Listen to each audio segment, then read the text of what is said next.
महादेव, जय भोलेनाथ। आप सभी पर भोलेनाथ और माता पार्वती का आशीर्वाद सदैव बना रहे। आज सोमवार के दिन सुनिए सोमवार व्रत की संपूर्ण कथा। पौराणिक कथा के अनुसार अमरावती नगर में एक धनी व्यापारी रहा करता था। दूर दूर तक उसका व्यापार फैला हुआ था।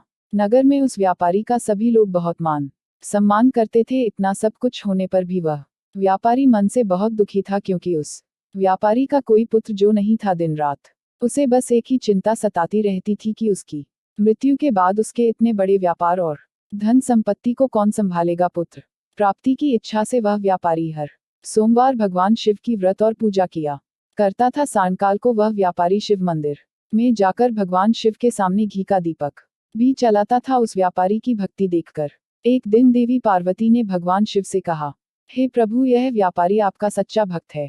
कितने दिनों से ये सोमवार का व्रत और पूजा नियमित कर रहा है। भगवान आप इस व्यापारी की मनोकामना अवश्य पूर्ण करें। तब भगवान शिव ने मुस्कुराते हुए कहा, हे पार्वती, इस संसार में सबको उसके कर्म के अनुसार फल की प्राप्ति होती है। प्राणी जैसा कर्म करते हैं उन्हें वैसा ही फल मिलता है। इसके बाद भी देवी पार्वती नहीं मानी। उन्होंने बार बार आग्रह करते हुए कहा, हे महादेव, हे प्रभु, आपको इस व्यापारी की इच्छा पूरी करनी ही पड़ेगी। यह आपका अनन्य भक्त है। हर सोमवार आपका विधिवत व्रत रखता है और पूजा अर्चना के बाद आपको भोग लगाकर एक समय ही भोजन भी ग्रहण करता है। आपको इसे पुत्र प्राप्ति का वरदान तो देना ही होगा। प्रभु देवी पार्वती का इतना आग्रह देखकर भगवान शिव ने कहा, देवी, तुम्हारे आग्रह पर मैं इस व्यापारी को पुत्र प्राप्ति का वरदान देता हूँ, लेकिन इसका पुत्र 16 वर्ष से अधिक जीवित नहीं रहेगा। उसी रात भगवान शिव ने स्वप्न में उस व्यापारी को दर्शन देकर उसे पुत्र प्राप्ति का वरदान दिया और उसके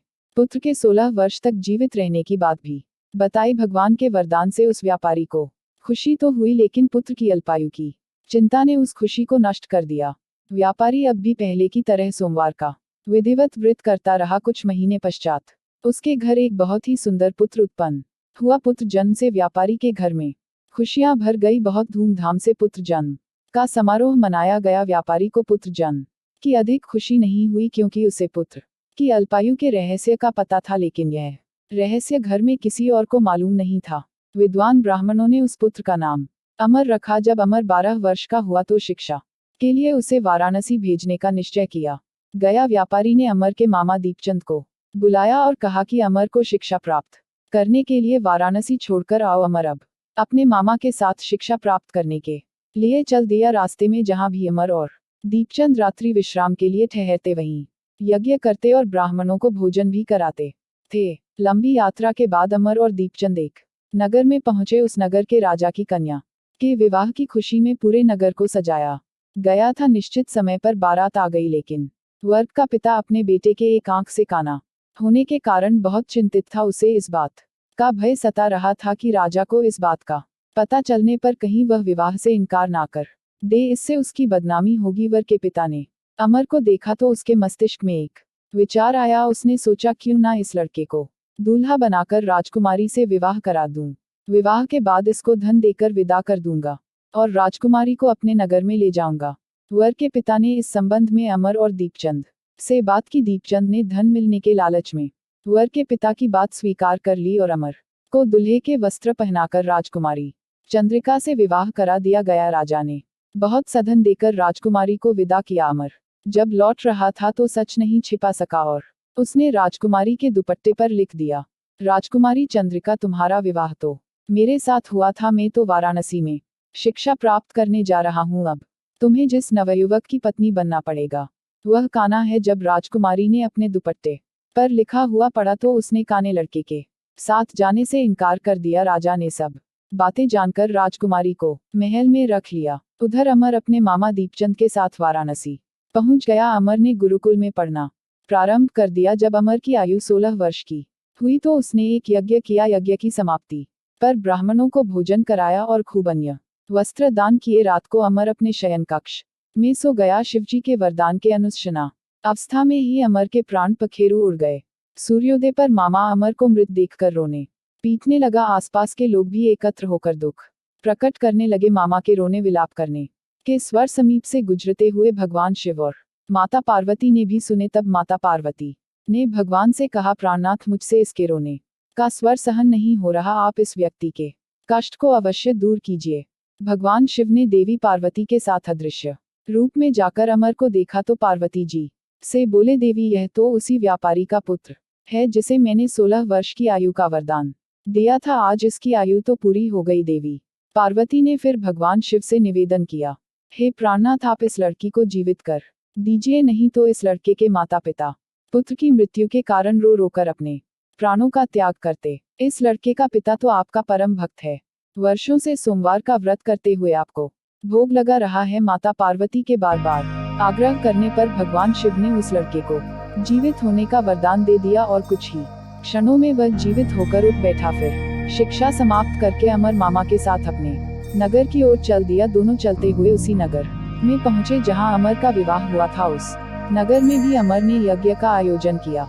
समीप से गुजरते हुए नगर के राजा ने यज्ञ का आयोजन देखा, तब राजा ने अमर को तुरंत पहचान लिया। यज्ञ समाप्त होने पर राजा अमर और उसके मामा को महल में ले गया और कुछ दिन उन्हें महल में रखकर बहुत सारा धन वस्त्र देकर राजकुमारी के साथ विदा कर दिया। रास्ते में सुरक्षा के लिए राजा ने बहुत से सैनिकों को भी साथ भेजा। दीपचंद ने नगर में पहुंचते ही एक दूत को घर भेजकर अपने आने की सूचना भेजी। अपने बेटे अमर के जीवित वापस लौटने की सूचना से व्यापारी बहुत प्रसन्न हुआ। व्यापारी ने अपनी पत्नी के साथ स्वयं को एक कमरे में बंद कर रखा था। भूखे प्यासे रहकर व्यापारी और उसकी पत्नी बेटे की प्रतीक्षा कर रहे थे।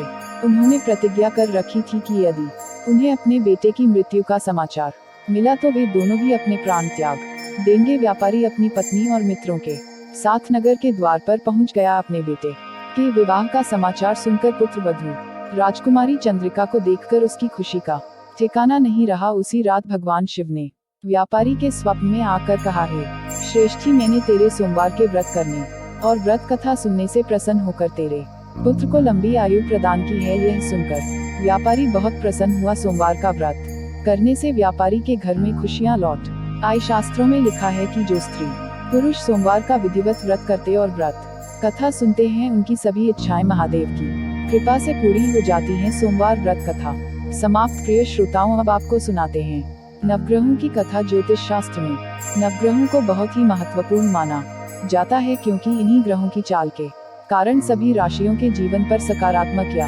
नकारात्मक प्रभाव पड़ते हैं। लेकिन कथा सुनाने से पहले आपको नवग्रहों के माता पिता के बारे में भी बताते हैं कि इन सभी नवग्रहों के माता पिता कौन हैं।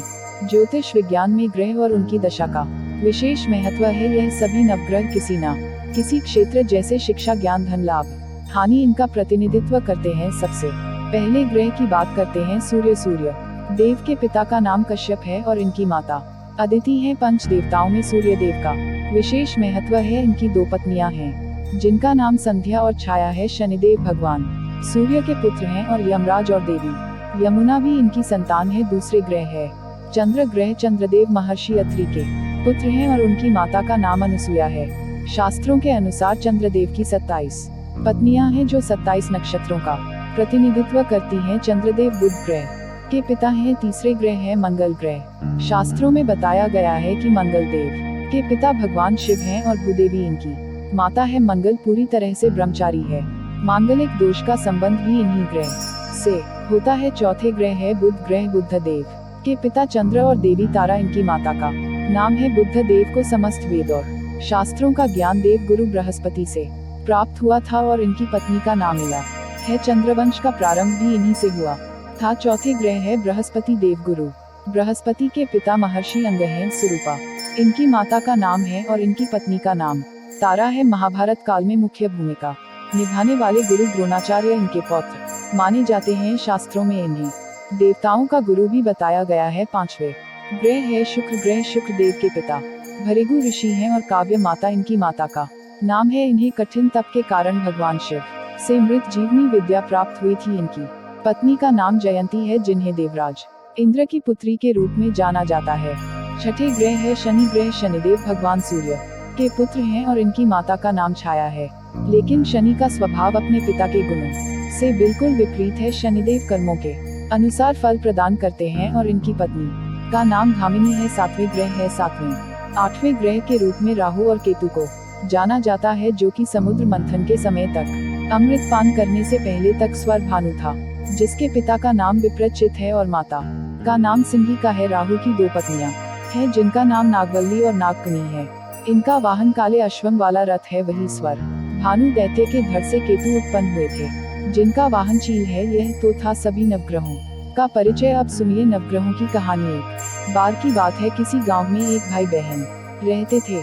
बहन का विवाह हो चुका था तो एक दिन भाई अपनी बहन से मिलने के लिए उसकी ससुराल जा रहा था। रास्ते में भाई को एक सांप मिला और कहने लगा, मैं तुझे 10 दूंगा। भाई बोला, है नाग देवता, मैंने ऐसा कौन सा अपराध किया है जो आप मुझे डिसोरोलिन लगी है, इसलिए मैं तुम्हें 10 लूंगा। जब सांप किसी भी तरह राजी नहीं हुआ तो वह बोला कि ठीक है, मैं अपनी बहन के घर उससे मिलने जा रहा हूँ। जब मैं वापस आऊंगा तब तुम मुझे 10 लेना। सांप बोला, क्या पता तुम वापस आते समय इस रास्ते से आओ या ना आओ, मैं तो तुम्हें अभी 10 होगा। तब वह लड़का बोला कि ठीक है, तुम ऐसा करो, मेरे इस थैले में बैठ जाओ। जब मैं अपनी बहन से मिलकर वापस आऊंगा तब तुम मुझे लेना। सांप ने उसकी बात मान ली और थैले में बैठ गया।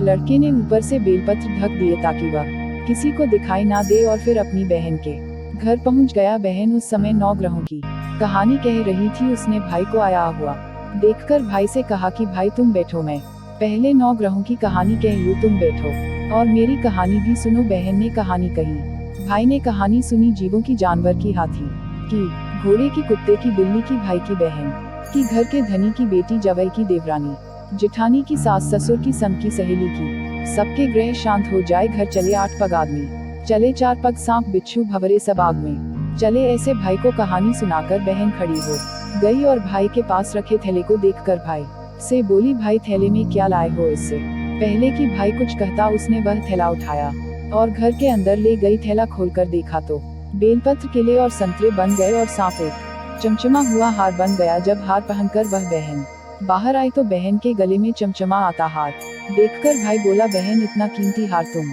कहाँ से लाए हो? बहन बोली, भाई तुम ही तो लाए हो मेरे लिए। थैले में केले और संतरे के साथ हार भी तो था। भाई ने सुना तो हैरान रह गया और बोला, बहन उसमें हार नहीं बल्कि मेरी मृत्यु का समान था। ऐसा कहकर उसने सारी बात अपनी बहन को बताई और फिर कहने लगा कि बहन, यह तेरे ही 9 ग्रहों की कहानी का प्रभाव है जो वह सांप हार बन गया। अब यह हार तू ही रख ले। कुछ दिनों के बाद बहन के घर रहने के बाद जब भाई वापस चलने लगा तो बहन बोली, भाई तुम्हारे 9 ग्रहों की दशा लगी है, तुम घर जाकर भाभी से कहना कि वह 9 ग्रहों की कहानी कहे। ऐसा कहकर उसने अपने भाई को विदा किया। भाई जब अपने घर पहुंचा और जाकर अपनी पत्नी से बोला कि सुनो, हमारे 9 ग्रहों की दशा लगी है। हम नवग्रह की कहानी रोज कहा करेंगे। मैं कहूँगा और तुम सुनना, तुम कहोगी तो मैं सुनूंगा। फिर बोला, जाओ 1 लोटा जल का भर कर लाओ, साथ में चावल और चीनी के दाने भी लेकर आओ। उसकी पत्नी सारी सामग्री ले आई। कहानी कही जीव की, जानवर की, हाथी की, घोड़े की, कुत्ते की, बिल्ली की, देवरानी जेठानी की, सास ससुर की, घर के धनी की बेटी, जवई की, भाई बहन की। सबके 9 ग्रह शांत हो जायो। घर चले 8 पग आदमी, चले 4 पग सांप बिच्छू भंवरे, सब आग में जल जायो। सभी 9 ग्रहों को नमस्कार है। जैसे 9 ग्रहों की दशा भाई की उतरी वैसे ही इस कहानी को कहते सुनते और हुंकारा भरते सबकी उतरे। सब पर 9 ग्रहों की